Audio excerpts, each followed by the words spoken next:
The wreckage of Air India Flight 171 lay wrapped in questions, soaked in grief, and shielded by silence. It wasn't just a crash. It was a technological riddle that refused to give answers. A nightmare frozen in time, with over 200 souls vanishing into flames just seconds after takeoff. The world demanded to know, what happened inside that cockpit? What could bring down a state-of-the-art Boeing 787 Dreamliner in mere seconds, with no warning, no storm, no mechanical distress?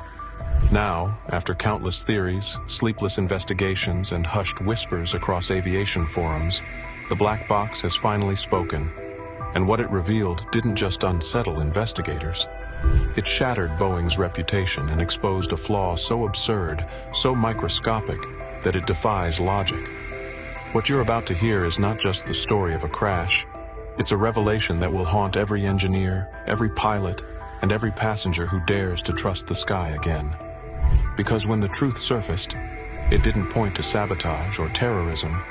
It pointed to the captain's seat. The morning after the crash, while investigators combed through a landscape of scorched debris and twisted fuselage, a bright orange cylinder was spotted on the rooftop of a hospital dormitory near the site. It was the black box, more precisely, the flight data recorder, FDR, still intact, still pulsing with the final seconds of the doomed aircraft. With urgency bordering on desperation, it was rushed to India's Aircraft Accident Investigation Bureau, where a multinational team, including Boeing and GE experts, began decoding its secrets. What they found defied expectations. The Dreamliner had taken off in optimal conditions. Engines were stable, speed, climb rate, and instruments, all normal, until second 15. That's when the unthinkable happened. The captain's seat slid backward, not slowly, not gently, but violently, by nearly 30 centimeters in less than a second. A movement so sudden it caused the pilot, by pure reflex, to grab onto the thrust levers. But those levers were already at full power, and his involuntary grip yanked them straight to idle. Both engines shut down, and just like that, the aircraft became a flying coffin, 65 meters above the ground. At first, the investigators could hardly believe it. A seat? A sliding seat could cause a high-tech aircraft to nosedive into the earth? They examined the debris. The seat's locking pin, a component worth barely $20, had broken. What made this revelation even more chilling was the fact that the same pin had been repaired just 11 days earlier. Yet, no post-repair testing had been done. No stress tests, no safety verification, nothing. The entire safety of the cockpit relied on trust in a pin. In aviation, that's unheard of. And yet, here it was, the trigger that turned precision engineering into carnage. The captain's reflex to stabilize himself sealed the fate of 200 lives in under half a second. The Boeing 787's supposed backup systems? They never activated. The Dreamliner, built to fly on one engine, couldn't even stay airborne on two when those engines were silenced by human reflex and faulty hardware. And that's when the world realized this wasn't a tragic coincidence. It was a design flaw. But the mystery deepened. Was this just a one-in-a-million fluke? Or had Boeing been warned? Internal documents began to surface. Reports from engineers inside Boeing's cockpit design division, expressing concern about the very locking system used in the pilot seats. Vibrational tests had shown slippage. Senior staff had signed off on warnings that were never escalated. In fact, a critical report highlighted the exact scenario: a worn locking pin, a sudden backward slide, and a captain reacting instinctively. But Boeing's upper management never saw it, or worse, ignored it. The Dreamliner had no mechanical lock to prevent both engines from being reduced simultaneously by human reflex, and that meant the system allowed a fatal input, not because it failed, but because it obeyed.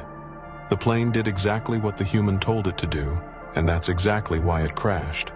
This wasn't just an engineering oversight. It was a systemic failure, one that placed cost-cutting, production speed, and bureaucracy over human life. The crash of AI 171 wasn't an isolated incident. Investigators began drawing connections with other tragedies: Lion Air Flight 610, Ethiopian Airlines 302, Air France 447, all disasters triggered by seemingly minor technical quirks, overlooked fail-safes, or poor system design. In each case, Boeing or Airbus took months, sometimes years, to admit fault. And just like with the 737 MAX, Boeing's response to the AI-171 crash was silence. No acknowledgement of a faulty pin, no promise to review seat safety, no accountability. The company that builds aircraft worth over $150 million couldn't explain how a $10,000 seat part, or the lack of a mechanical override, led to a catastrophe. And now, families of victims, lawyers, engineers, and aviation watchdogs are all asking the same chilling question. If Boeing knew and didn't act, is this still a tragedy or a crime? Shortly after the black box was decoded, an international team of flight safety analysts recreated the scenario using Boeing's official 787 simulator in Washington. The goal was simple: test whether the replicated conditions could truly lead to an unrecoverable crash. But what happened in the simulation room left even seasoned pilots rattled. The moment the simulated captain's seat was jolted backward, every pilot instinctively grabbed onto the nearest support, and that meant their hand landed on the throttle. Within 1.2 seconds, both engines dropped to idle. In 2.7 seconds, the plane lost critical lift, and by 4.5 seconds, the Dreamliner hit virtual terrain. No pilot, no matter how experienced, could correct it in time. It wasn't human error, it was human reaction. The engineers went pale. The instructors were speechless. The data didn't lie. The aircraft systems had no countermeasure. The scenario wasn't hypothetical anymore. It was repeatable.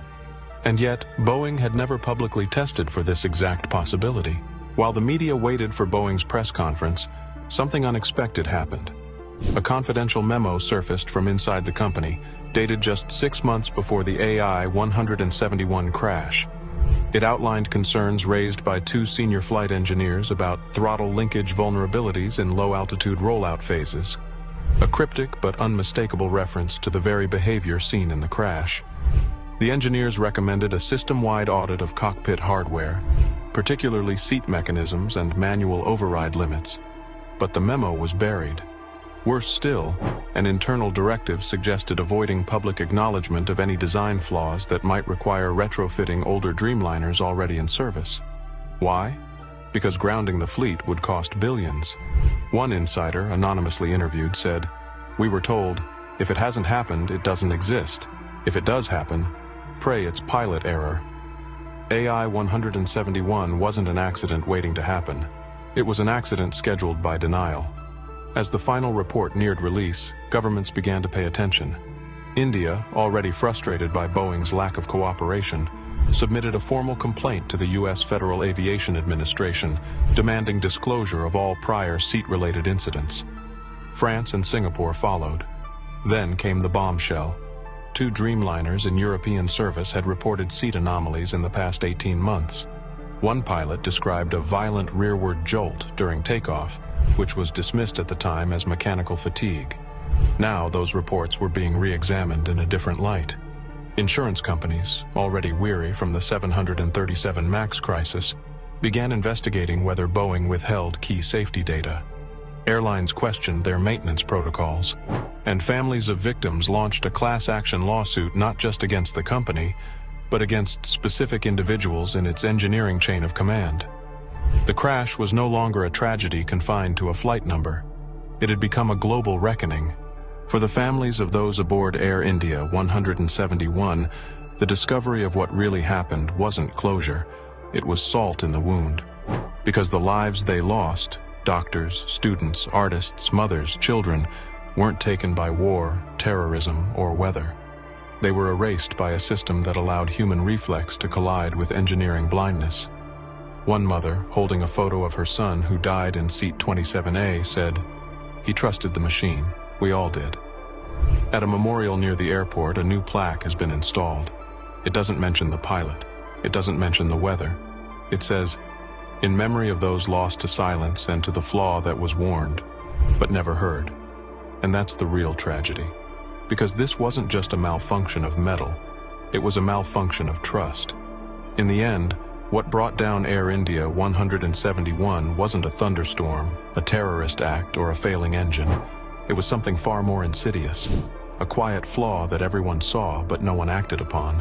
A broken pin, a missed test, a warning lost in a folder, and a system designed to listen only when it's too late.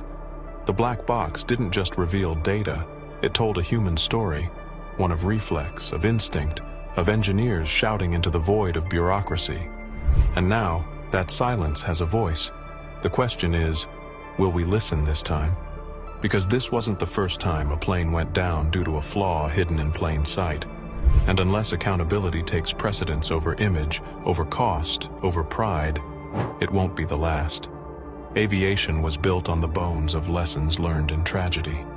But when we fail to learn, when we choose not to, we aren't flying forward anymore. We're just waiting for the next descent.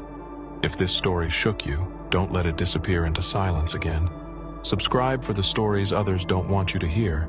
Turn on notifications so you don't miss the next revelation. Share this video, because someone you love may be trusting their life to the same system. And comment below. Do you believe Boeing should face trial for what happened to AI 171?